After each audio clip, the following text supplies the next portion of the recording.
Good morning. This morning I want to have a conversation with you about branding. But more specifically, I want to have a conversation with you about how family businesses are growing their brands through the generations. And the timing for today's talk could not be better, because there's never been a time in business where we have so much opportunity yet face so much adversity at the very same time. It's an incredible dichotomy. On one hand, we have all the tools and opportunities to be successful. Smartphones, the internet, access to information, and affluent customers. You name it, the conditions are there for you to succeed. But these tools, these opportunities, they come at a cost, and they're steep costs. We now face more competition than ever before, less customer loyalty, and less control over our destinies. So this morning I want to tackle some of these forces head on and talk about what family businesses are doing to grow their brands and their businesses through the generations. And it's an important topic because what made you successful won't make you successful. This is a challenge that each and every one of us are facing today, that the strategies and tactics that our parents or the previous generation used won't carry the next generation forward. And if your business has been around for 10 or 20 years, and your business was founded, say, by baby boomers in the 80s, 90s, then the challenges and strategies that the baby boomers used to grow their businesses and find success don't track very well to 2014 and beyond. So this morning, I want to look at this challenge straight up and to see what you can do to grow your brand through the generations. And what I'm going to do today is I'm going to share with you two insights and one principle from my upcoming book, Sticky Branding, 12.5 Principles to Stand Out, Attract Customers, and Grow an Incredible Brand. The book comes out in January, so you're getting a sneak peek of what's to come. Now, to write the book, what I did is I went out and I did an extensive research project. Over the last year, what I've done is interviewed and profiled and studied over 150 small and medium-sized businesses from Canada to New Zealand.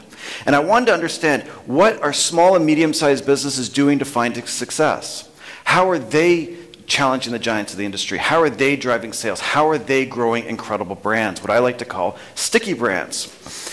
And the book itself features 25 of those company stories. These companies range in size from about $1.5 million in revenue up to $500 million in revenue. All are privately held, and all are successful within their category or industry. Half of these businesses are family businesses, and those are the ones that are marked off in yellow. And you'll recognize some as cafe members, Purdy's Chocolate, Beau's Brewery, Pizza Nova, and many others.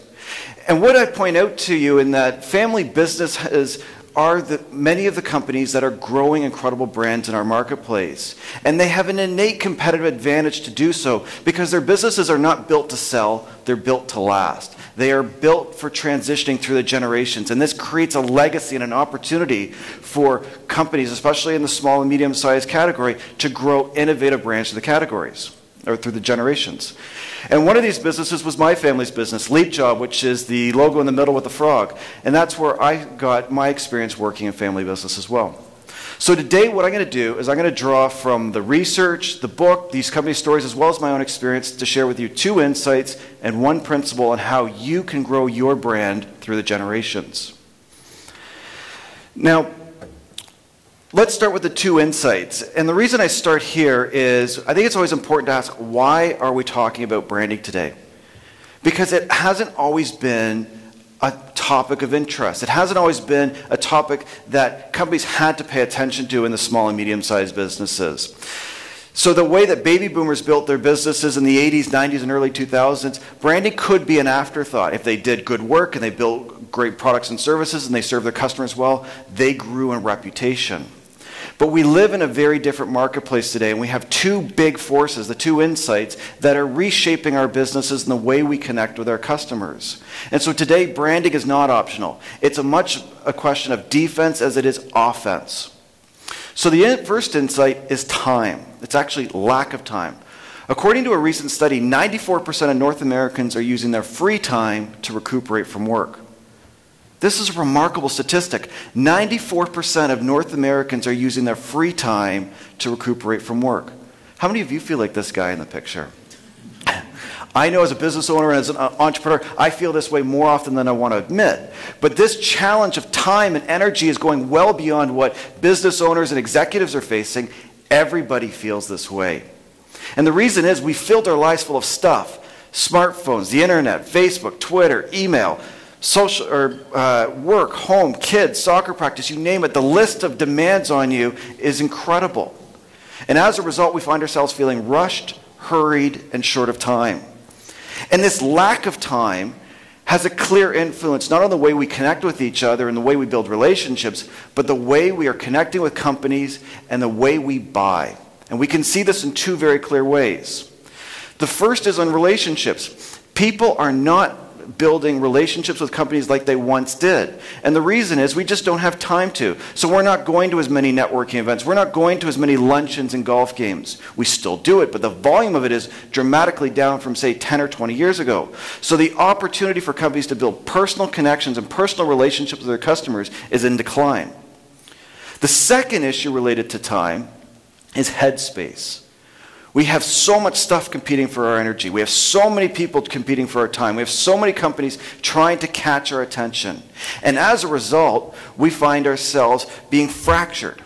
And we can see these behaviors when we go to a website. You can go look at a company. If someone can't clearly articulate who they are, what they do, and who they serve, we move on.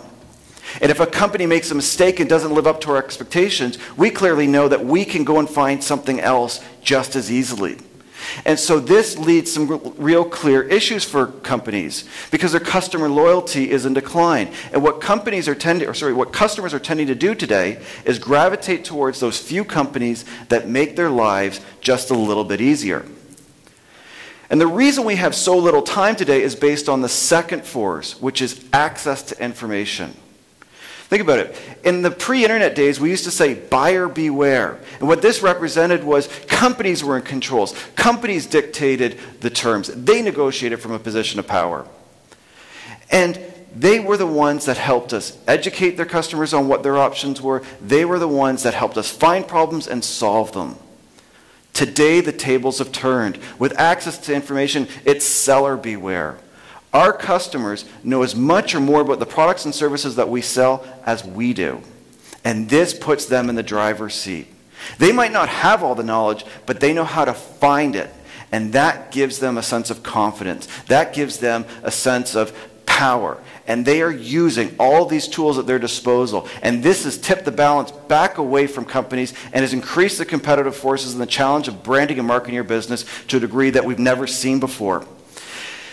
And so what we have has been an explosion over the last decade in the advancements of mobile technology, the internet, and social media.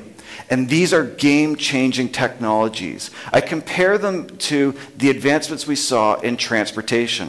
For example, in the 1900s, the average travel speed in the United States was 8 miles an hour. That's a little faster than walking. That's horse and carriage or steam engine.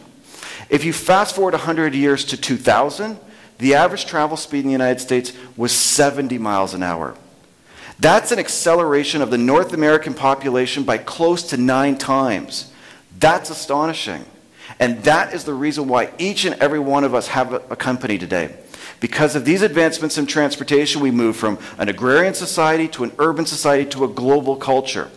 And now we can ship our goods globally, we can travel, we can commute to work. We have all of these tools and opportunities at our disposal in order to travel efficiently. Well, the advancements that we see in mobile technologies, the internet and social media have been no less profound. The difference is we've moved from walking to flight in less than a decade. We can talk about the pre-internet days. We can talk about what it's like today. We can see within a 10-year window how everything has been upset. And when you look at the advancements in transportation, they were remarkable, but they moved at a glacial pace. They did not fundamentally disrupt the businesses of the time. The internet, social media, and mobile technologies are having that disruptive force. And that's why what made you successful won't make you successful. The rule books have changed for family businesses. The rule books have changed for all businesses. So what are you going to do about it? We can talk until we're blue in the face about these forces, but the reality is they've set in, and now we have to adapt and move forward. So let's talk about one principle. What can you do about this? What I found in my research is we all have access to information. We can all learn the principles around branding and marketing and strategy. But what set apart small and medium-sized businesses that grow their brands through the generations are big goals and bold actions. It's the work that separates family businesses from others. We can all learn this stuff, but what are you going to do about it? So let me share with you a family business story from New Zealand. The company's called Icebreaker. They were founded in 1994 by Jeremy Moon, and what they do is they manufacture, retail, and design merino wool clothing. These are long underwear, t-shirts, and clothes that outdoor enthusiasts would enjoy. Does anyone have any Icebreaker clothing today? Yeah, a few of you. Do you love it? It is remarkable, and I'll talk about the clothes in a moment. But the company itself is a huge success story. Over the course of 20 years, they have grown into a global brand. Today, their products are sold in 4,000 stores across 44 countries. They have over 400 employees worldwide, and their sales have tripled over the last 6 years to 200 million. And this is a family business that has been growing at an exponential rate. But what's also fascinating about them is they created a category from scratch. All of their clothes are made with merino wool, and that's what this little guy looks like. So merino is a breed of sheep that grows in the Southern Alps of New Zealand. And before Icebreaker, before Jeremy Moon found this fiber, we tended to get long underwear and polyesters. And merino, their wool, was used in high-end suits like Armani. But Jeremy Moon and a few farmers discovered that this fiber makes an ideal long underwear. It's luxurious, it's soft, it feels amazing on your skin, and it's insulating in winter and breathable in the summer. And once people try it, they don't go back. But the challenge is, how do you take this unknown fiber and this unknown product from New Zealand and grow it into a global brand? And how do you grow this brand through the generations? Well, big goals and bold actions play a big part of this story. And what Jeremy Moon told me is they go through a process every 3 years of shedding the skin. That's what they actually call it. They shed the skin to grow to the next level. And to do that, what they do is they ask themselves 3 big questions. And I think they're relevant for each and every one of us today. And so they are, where are we today and where do we need to move towards? What's working and what isn't working? And who here is part of the team moving forward? And who here has stopped growing and can't keep up? These questions are very big. They're structural, and they get to the heart of what the business is. And Jeremy Moon also said that he goes through this process himself and asks them as a founder and what he needs to do. And I think when you look as a family business, who here is part of the team moving forward, and who here has stopped growing and can't keep up, is an essential ingredient for family businesses to ask, because what we are talking about in succession are leadership evolutions. To transition a business and a brand through the generations, we have to be very conscious about the people. So what are the founders, if they are still involved, what are they contributing? Has the second generation kept up? And who else needs to be part of the team in order to steward your brand through the generations? These are team efforts. Now, over the last 15 years, Icebreaker has shed the skin 5 times.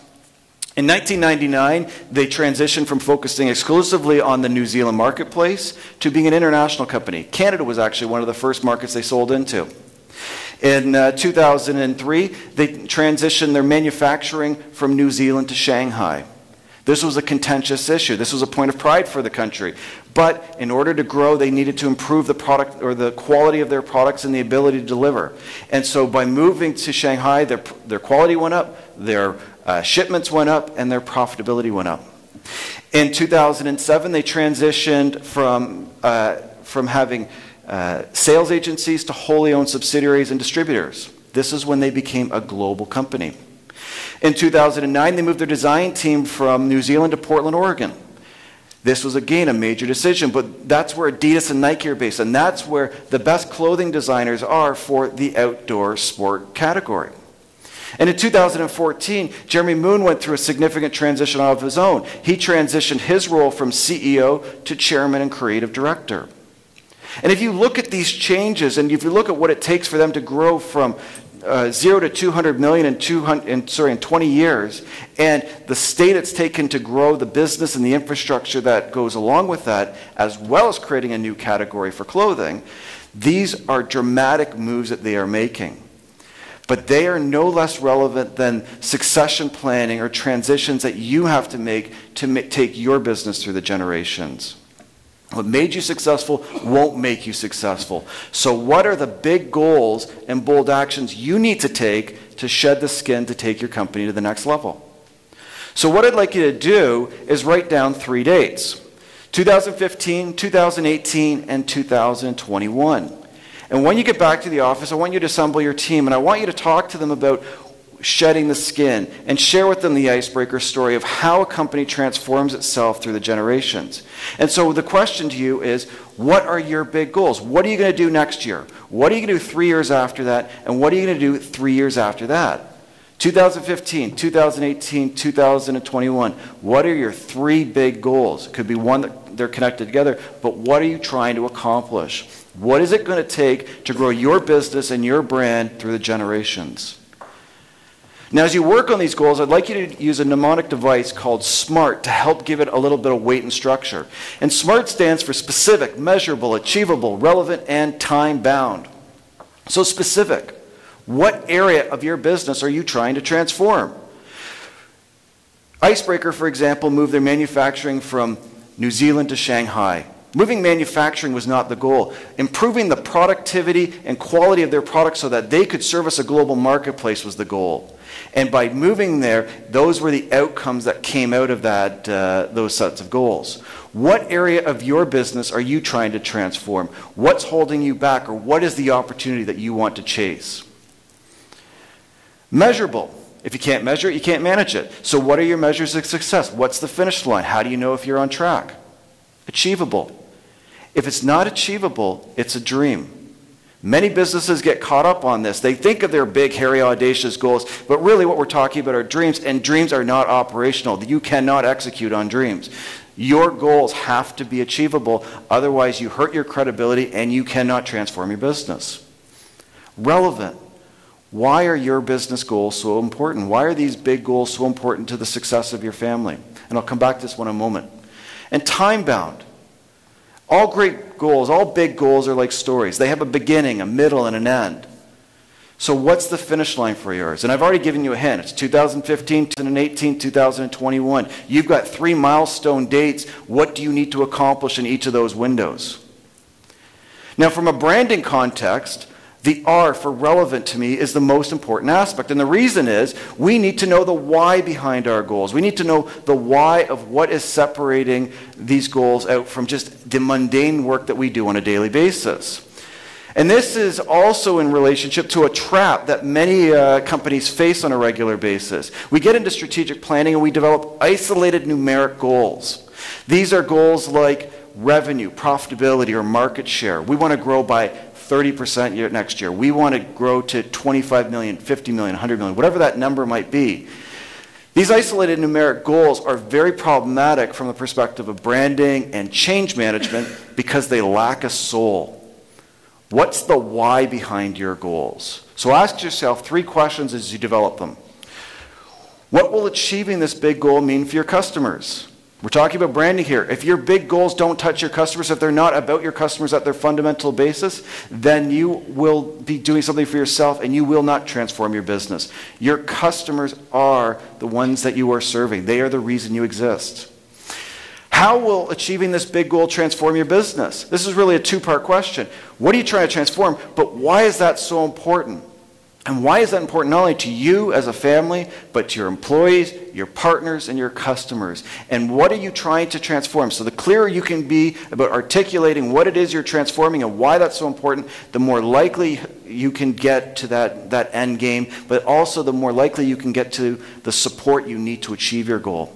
Which leads to, why should your team drive for this big goal? Big goals are like quests. They change you. They force a transformation, because what you're doing today is not necessarily the things that you need to do to get to the next generation. What made you successful won't make you successful. You need this change. But the other side of it is big goals rely on your team. You can't do this on your own. So why are you asking everyone to change their behaviors? Why are you telling them stop doing things that made them successful previously? They need to know the meaning behind these big goals if you hope for them to support you and change in order to allow you to grow your brand through the generations. But if you're able to commit to these SMART goals, if you're able to decide what you're able to do in 2015, 2018, and 2021, you have an opportunity to overcome the obstacles that we face based on these major forces of time and access to information and turn them into opportunities and grow your business for the generations. And this is what all family businesses can do, because success comes after you make big goals and take bold actions. What are you going to do? Anyone can learn the principles of branding. Anyone can learn the principles of marketing. But it's the people that make the difference. Every great brand, every sticky brand is made by people. Smart, tenacious, ambitious, impatient people. People who are not going to accept the status quo, but want to transform their brand through the generations. This is your opportunity too. What are you going to do in 2015? What are you going to do by 2018? What are you going to do by 2021? Thank you.